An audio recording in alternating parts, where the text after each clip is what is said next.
নমস্কার। দৈবানী অ্যাস্ট্রোলজি বাংলায় আপনাদেরকে স্বাগত জানাচ্ছি। আমি সৌরভ। আজকে সিংহ রাশিকে নিয়ে আলোচনা। আগস্ট মাস 2024 সাল সিংহ রাশির কেমন যাবে সেটা নিয়ে আপনাদের সাথে আলোচনা করব। তবে তার আগে রিকোয়েস্ট করব, দৈববাণী অ্যাস্ট্রোলজি বাংলাকে আপনারা সাবস্ক্রাইব করে রাখুন। সঙ্গে নোটিফিকেশন বেল আইকনটি প্রেস করতে ভুলবেন না, যাতে যখনই নতুন ভিডিও আসে সেটা সবার আগে আপনাদের কাছে পৌঁছে যায়। সিংহ রাশির ট্রানজিট গুলো দেখব। এই মাসে বেশ কয়েকটা প্ল্যানেটের ট্রানজিট রয়েছে, তবে বেশিরভাগ প্ল্যানেটের ট্রানজিট গুলো মাসের শেষ দিকে, প্রভাবটা তার জন্য পরে হবে। রবি ট্রানজিট রয়েছে, রবি 16 তারিখ ট্রানজিট দিচ্ছে। রবি কিন্তু সিংহ রাশিতেই আসবে, স্বক্ষেত্রে আসবে রবি। মঙ্গলের ট্রানজিট রয়েছে, মঙ্গল মিথুন রাশিতে ট্রানজিট নেবে, 26 তারিখ ট্রানজিট নেবে। এই 26 তারিখ অর্থাৎ 26শে আগস্টের ট্রানজিট, এটার কিন্তু ফল পেতে পেতে মোটামুটি ভাবে সেপ্টেম্বর। শুক্রের ট্রানজিট রয়েছে, শুক্র 25 তারিখ ট্রানজিট নেবে। শুক্রের এই ট্রানজিটটাও কিন্তু মাসের শেষে অর্থাৎ সামনের মাসে সেপ্টেম্বর মাসে ফল পাওয়া যাবে। আর মনে রাখতে হবে, শুক্র কিন্তু তার নিজস্ব ক্ষেত্র কন্যায় প্রবেশ করতে যাচ্ছে, এটা খুব ইম্পর্টেন্ট একটা ফ্যাক্টর। বুধ ট্রানজিট নিচ্ছে। বুধ সবার আগে বক্রি হবে, বুধ 5 তারিখ বক্রি হবে, 29 তারিখ পর্যন্ত বুধ বক্রগতিতে থাকবে, 24 দিনের বক্রগতি। এবার এই বুধই বক্র হচ্ছে কিন্তু সিংহ রাশিতেই, এটা খুব ইম্পর্টেন্ট। এবার এই সিংহ রাশি থেকে সে ব্যাকওয়ার্ড মোশনে 22 তারিখ কর্কটে ফিরবে, কর্কটে সে বক্রি অবস্থায় থাকবে। এই হচ্ছে মূল ট্রানজিট। কিছু প্ল্যানেটের ট্রানজিট নেই, শনির ট্রানজিট নেই, শনি কুম্ভ রাশিতে থাকবে, বক্রি অবস্থায় থাকবে। রাহু ট্রানজিট নেই, রাহু মীন রাশিতে থাকবে। কেতু ট্রানজিট নেই, কেতু কন্যায়। আর বৃহস্পতির ট্রানজিট নেই, বৃহস্পতি বৃষ রাশিতে রয়েছে। এবারে ফল, সিংহ রাশি কি ফল পেতে পারে ঘটনা ওয়াইজ আলোচনা করবে পরে। শরীর স্বাস্থ্য, হেলথ, এই জায়গাটা দেখবো সিংহ রাশির কেমন রেজাল্ট এ মাসে পাচ্ছে। দেখুন, সিংহ রাশির লর্ড রবি, সেই রবি তার নিজের রাশিতেই স্বক্ষেত্রে ফিরছে। এর সাথে সাথে দ্বাদশের যে লর্ড কর্কটের অধিপতি চন্দ্র, সে একটা পুরো মাস ধরে পুরো রাশিচক্রটাকে প্রদক্ষিণ করবে। সিংহের আর একটা ব্যাপার হচ্ছে, সিংহের যে 6th হাউস লর্ড শনি, সে বক্রি অবস্থায় সপ্তমে অবস্থিত হয়ে আছে, অষ্টমে রাহুর অবস্থান হয়ে আছে। হেলথ যে খুব ভালো সেটা কিন্তু বলা যাচ্ছে না, তবে নিজের হেলথকে সুস্থ করার জন্য যে এফোর্ট লাগে সেটা কিন্তু সিংহের আস্তে আস্তে হচ্ছে। অপারেশনের ছোটখাটো যোগ হতে পারে, অনেকদিন ধরে কোনো রোগ রয়েছে, হয়তো এ মাসেই আপনাদের কোনো অপারেশনের ডেট পড়লো, এই ব্যাপারটা হতে পারে। শরীরের মধ্যে কিন্তু ল্যাথার্জি ভাব থাকবে, চোট আঘাত লাগার সম্ভাবনাও থাকবে। তবে যে রোগই আসুক না কেন, সেই রোগ কিন্তু সুস্থতার দিকে নিয়ে যাওয়ার একটা প্রবণতা থাকবে। মঙ্গল এখানে ভীষণ ইম্পর্টেন্ট রোল প্লে করবে। মঙ্গলের ট্রানজিট হবে, মঙ্গল বৃহস্পতির সাথেও রয়েছে, তো এক পুরো মাসটাই থাকবে। তার ফলে শরীর অসুস্থতার সাথে সাথে সুস্থতা, এই দুটো জিনিসকে কিন্তু নির্ভর করছে, এই দুটো জিনিস পরস্পরের সাথে রয়েছে। তো এই ব্যাপারটা মাথায় রাখতে হবে। মোটামুটি ভাবে হেলথের জায়গাটা খুব বড় নেগেটিভ পাচ্ছি না, কিন্তু একটা কথা বলা বলতেই হবে। শনি বক্রি অবস্থায় যতদিন রয়েছে কুম্ভ রাশিতে, সিংহের সেই মকর রাশি থেকে শনির জার্নি শুরু হয়েছে। শনির সিংহের হেলথ নিয়ে একটা ডিজিজ, শরীর খারাপ, অসুস্থতা, নানান রকম ট্রাভেল দেওয়া শুরু করেছে। এই শনি যবে না অষ্টম ভাব অর্থাৎ মীন রাশি পুরোপুরি ভাবে ছেড়ে বেরিয়ে যাচ্ছে, ততদিন পর্যন্ত কিন্তু সিংহের একদম শারীরিক সুস্থতা আশা করা অন্যায়। অর্থনৈতিক ক্ষেত্রটা নিয়ে আসবো, শুভ অর্থনৈতিক ক্ষেত্র বলা যেতে পারে। মাসের শেষ দিক থেকে একটু চাপ আসবে, কিন্তু মোটামুটি ভাবে মাসের মাঝখান পর্যন্ত খুব সমস্যা হবে না।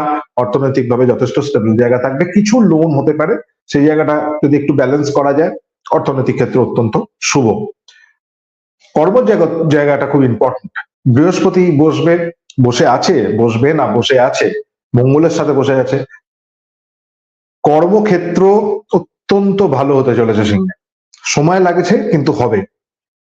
বুধটা শুধু বক্রি হয়ে যাচ্ছে, বুদ্ধির একটা সমস্যা আসবে কর্মজগতে। প্রপার ডিসিশন মেকিং এর একটা সমস্যা সিংহের হচ্ছে, কিন্তু কর্মজগৎ অত্যন্ত ভালো। 3টে সেক্টরে ভাঙবো, চাকরি দেখবো। সিংহের চাকরি ক্ষেত্রটা নড়বড়ে রয়েছে। শনি না যতদিন অন হবে, অর্থাৎ বক্রি অবস্থা ছেড়ে মার্গী অবস্থায় আসবে, ততদিন পর্যন্ত কিন্তু সিংহের চাকরি ক্ষেত্র নিয়ে চাপ থাকছে। খুব বড় নতুন বিরাট উন্নতি হয়ে যাবে এটা বলা ঠিক নয়। পার্সোনাল হরোস্কোপের সাথে যদি ম্যাচ হয় তাহলে ঠিক আছে, না হলে সমস্যা থাকছে। ব্যবসা ক্ষেত্র সেম কথা বলার, শনি বক্রি, অষ্টমের রাহু, অনৈতিক ব্যয়, অকারণ ব্যয়, খরচ, ব্যবসার ক্লায়েন্ট বা কাস্টমারকে অ্যাকুমুলেট করতে খরচ, এবং মেন্টাল একটা প্রেশার, অ্যাংজাইটি ব্যবসা ক্ষেত্রে কন্টিনিউ আপনাদের একটা তাগিদ, একটা ধাক্কা দিয়ে যাবে। সেই জায়গাটা মাথায় রাখতে হবে। তবে আর্নিং বাড়বে, বিজনেসম্যানদের হাতে টাকা আসার জায়গাটা অনেকটাই তৈরি হচ্ছে।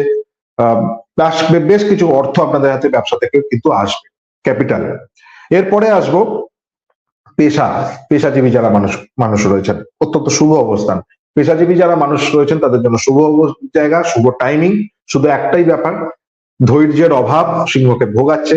পেশাজীবী যারা মানুষ আছেন তাদের ক্ষেত্রেও কিন্তু ধৈর্যের অভাব আপনাদের এই মাসটা ভোগাতে পারে।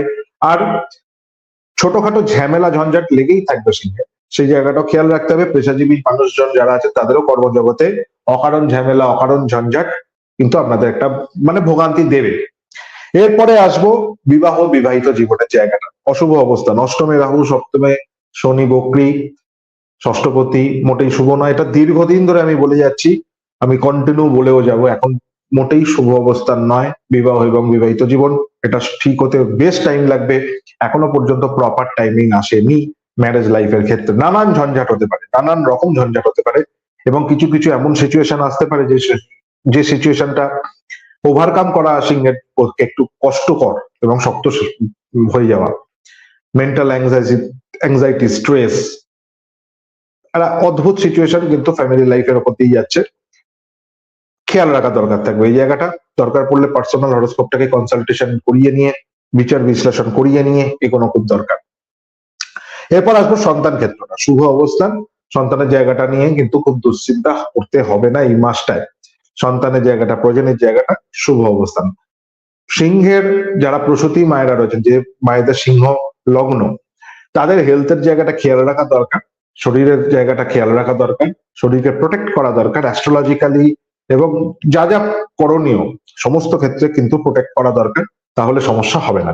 কিন্তু প্রয়োজনীয় ক্ষেত্রটা ভালো রয়েছে এই মাসটা, কিন্তু সঠিক ভাবে আপনারা ঠিক মতো যদি গাইডেন্স নিতে পারেন এবং ঠিক মতো যদি প্রোটেকশন থাকে, সন্তান ক্ষেত্র নিয়ে অশুভ জায়গাটা নেই। প্রপার্টির ক্ষেত্রটা নিয়ে আসবো। সিংহের প্রপার্টি ক্ষেত্রটা শুভ, 4 চাকা 2 চাকা ইত্যাদি জায়গাটাও শুভ। স্থায়ী প্রপার্টি, ল্যান্ড, বাড়ি, ফ্ল্যাট বা কোনো কমার্শিয়াল প্রপার্টি, এই সমস্ত ক্ষেত্রটাই শুভ। কিছু প্রপার্টি আপনারা পেতেও পারেন, সেটা হয়তো পারিবারিক সূত্রে পেলেন বা কোনো না কোনো ভাবে আপনারা পাচ্ছেন, প্রপার্টি কেউ গিফট করছে আপনাদের, এই প্রপার্টিও কিন্তু এই মাসে আপনারা পেতে পারেন, তার সম্ভাবনা কিন্তু প্রবল। এবং আপনাদের কিছু ক্ষেত্রে প্রপার্টি লিটিগেশনের কোনো ঝলক পেতে পারেন। এক্ষুনি বড় লিটিগেশনের ঝামেলা জড়িয়ে যাবেন তা আমি বলবো না এই মাসে, কিন্তু লিটিগেশন আসার সম্ভাবনা ধীরে ধীরে তৈরি হবে, যেটা সামনের মাসে বা তারপরের মাসে এর এফেক্ট আসবে পূর্ণভাবে। মামলা মকদ্দমার ক্ষেত্র তৈরি হওয়া, এই জায়গাটা খেয়াল রাখতে হবে। বুধটা যখনই বক্রি হয়ে যাবে, তারপরে শুক্রের ট্রানজিটটা হয়ে কন্যায় যেই আসবে, প্রপার্টি রিলেটেড ব্যাপারে মামলা মকদ্দমা বা কোনো না কোনো ভাবে উকিলের সংস্পর্শে আসা, কোর্টের সংস্পর্শে আসা, সরকারের সংস্পর্শে আসা, এই ব্যাপারটা তৈরি হবে। ফাইন পেনাল্টির একটা জায়গা কিন্তু রয়েছে, কোনো না কোনো ভাবে এই মাসে আপনাদের ফাইন পেনাল্টি, টাকা পয়সা কিছু যাওয়া, গভর্নমেন্টকে পেনাল্টি দেওয়া, এই জায়গাটা আপনাদের মাথায় রাখতে হবে। এর সাথে সাথে এডুকেশন, পড়াশোনা, শুভ অবস্থান, টেনশনের কিছু নেই। বাচ্চারা যারা রয়েছে আপনাদের, তাদের যদি সিংহ রাশি বা সিংহ লগ্ন হয়, পড়াশোনা নিয়ে দুশ্চিন্তা এই মাসে খুব একটা করতে হবে না। প্রাইমারি হোক কি সেটা হায়ার স্টাডিজ হোক, রিসার্চ স্টাডির মধ্যে যারা আছেন তাদের ক্ষেত্রে খুব অশুভ নয়, শুভ অবস্থান। দেশের বাইরে যারা পড়াশোনা করছে যেসব বাচ্চারা, তারাও ভালোভাবে থাকবে। সুতরাং খুব একটা পড়াশোনা নিয়ে বা এডুকেশনাল সেক্টরটা নিয়ে এই মাসটা খুব বেশি কিছু টেনশন বা বেশি কিছু বলার আমার এই মাসে নেই। এই হচ্ছে মূলত আলোচনা। কতগুলো কথা সিংহকে আলোচনা করলাম, তো ইভেন্ট ওয়াইজ আলোচনা করলাম, দুটো তিনটা পয়েন্ট একটু বলা ভীষণ ভাবে দরকার সিংহের জন্য। সিংহের কাজের পরিধি বাড়ছে, কাজের পরিধি বাড়বেও। যারা স্পিরিচুয়াল প্র্যাকটিসের মধ্যে আছেন তাদের জন্য বেশ ভালো টাইম, গ্রোথ আসবে। কিন্তু আপনাদের বেশ কিছু ক্ষেত্রে অত্যন্ত, যাকে বলে গোঁড়ামি, যাকে বলে একরকম ভাবে কি বলবো, যে দাগড়ে ধরে বসে থাকা, সেটা আপনাদের ভীষণ ভোগাবে। পরিবারে বা আপনার বন্ধু বান্ধবদের সার্কেলে বা আপনাদের আশেপাশে অঞ্চলে নিজেই আপনি একমাত্র ঠিক বোঝেন আর অন্য কেউ ঠিক বোঝে না, এইরকম ধারণা কিন্তু আপনাদেরকে সমস্যায় ফেলতে পারে এই মাসে। নিজেদের ডিসিশন তো নেবেন, অন্য মানুষের পরামর্শটাও একটু গ্রহণ করতে শেখা দরকার। প্রয়োজনের থেকে বেশি পরিশ্রম করব না, পরিশ্রমী হতে হবে। আপনাদের পরিশ্রম করতে ভয় আসছে, খাটতে ভয় আসছে, সেই জায়গাটা খেয়াল রাখতে হবে। উদ্যমের অভাব লক্ষ্য করা যাবে। আজকালকার দিন প্রচন্ড কম্পিটিশনের যুগ, কম্পিটিশনের বাজার, টিকে থাকতে গেলে আপনাকে কম্পিটিশনে থাকতে হবে, না হলে আপনাকে জঙ্গলে গিয়ে বসবাস করতে হবে, অথবা হিমালয়, জঙ্গলেও শান্তিতে নেই, আপনাকে আইদার হিমালয়ে গিয়ে বসবাস করতে হবে, নলে সমাজ থেকে দূরে গিয়ে বসবাস করতে হবে। কম্পিটিশন মারাত্মক ভাবে আসছে। সেই কম্পিটিশনে টিকে থাকার জন্য রক্ত শেষ বিন্দু দিয়েও লড়তে হবে। তো এটা মাথায় রাখতে হবে, সিংহের একটু লেথার্জি আসছে, উদ্যমের অভাব আসছে, এটা খেয়াল রাখতে হবে, না হলে কিন্তু পিছিয়ে যেতে হবে। এবার পিছিয়ে যাওয়া মানুষের কোনো দাম নেই এই সমাজে। এই দুটো কথা। আর একটা কথা, পিতা মাতার স্বাস্থ্য বা পরিবার পরিজনের স্বাস্থ্য, আমি তো জেনারেল আলোচনা করলাম, কিন্তু সিংহ লগ্ন বিশেষত তাদের পরিবার পরিজনের যে স্বাস্থ্য, বাবা মা সন্তান ওয়াইফ বোন পিসি মাসি দিদা ঠাকুমা, এই যে আমাদের পরিবার পরিজন, এখন তো অনেক নিউক্লিয়াস ফ্যামিলি, এখন পরিবার পরিজন বলতে দু একজন, কিন্তু জেনারেলি পরিবার পরিজন তো অনেকের হয়। এই পরিবার পরিজনের শরীর স্বাস্থ্য নিয়ে ভীষণ সতর্কতা অবলম্বন করতে হবে। আপনাদের পরিবার পরিজনের উপর কিন্তু প্রেশার আসছে, শারীরিক প্রেশার আসছে, মেন্টাল প্রেশার আসছে, অ্যাংজাইটি আসছে টাইমিং এর জন্য। পরিবার পরিজনের দিকে ধ্যান দিতে হবে, বিশেষত শরীরের জায়গাটা, পারিবারিক জায়গাটা শরীর স্বাস্থ্যের ক্ষেত্রে গুরুত্বপূর্ণ হবে। এই মাসটা দৌড়ঝাঁপ বাড়বে, সেটা খেয়াল রাখতে হবে। তো যাই হোক, এই হচ্ছে মূল আলোচনা। এবার আসবো প্রতিকারের ব্যাপারে। বিশেষ কিচ্ছু প্রতিকার নেই, মন্ত্র দেবো, রবির মন্ত্র, আর কোনো ব্যাপার নেই। রবির মন্ত্র জপ করুন, এক মনে নির্দিষ্ট স্থানে বসে রবির মন্ত্র জপ করুন। ভোরবেলা করতে পারলে অত্যন্ত ভালো, সূর্যোদয়ের সাথে সাথে করতে পারলে অত্যন্ত ভালো। এই মন্ত্র 3টে 4টে এরকম ভাবে করা যায়। যারা নদীতে স্নান করেন, গঙ্গার নাভি জলে দাঁড়িয়ে, গঙ্গাতে বা কোনো নদীতে জলাশয় নাভি পর্যন্ত ভিজিয়ে নিয়ে নাভি জলে দাঁড়িয়ে পূর্ব দিকে মুখ করে সূর্যদেবের উদ্দেশ্যে এই মন্ত্র জপ করতে করতে অর্ঘ্য দেওয়া যায়, জল অর্ঘ্যই দেওয়া যায়। বা যদি না সেরকম সম্ভব হয়, বাড়িতে বসে একটা নির্দিষ্ট স্থান নির্দিষ্ট আসন গ্রহণ করে এই মন্ত্র জপ করুন, রবির মন্ত্র এক মনে জপ করুন। প্রকাশ বৃদ্ধি হবে, আপনাদের কাজের ঊর্জা বাড়বে, শক্তি বাড়বে, স্ট্রেংথ বাড়বে, সহনশীলতা বাড়বে, সহ্য করার ক্ষমতা বাড়বে। নিজে পুড়িয়ে নিজেকে জ্বালিয়ে যে অন্য মানুষকে আনন্দ দেওয়া সম্ভব, তাদেরকে ভালো রাখা সম্ভব, এই শক্তি বৃদ্ধি হবে, স্বার্থপরতা কমবে।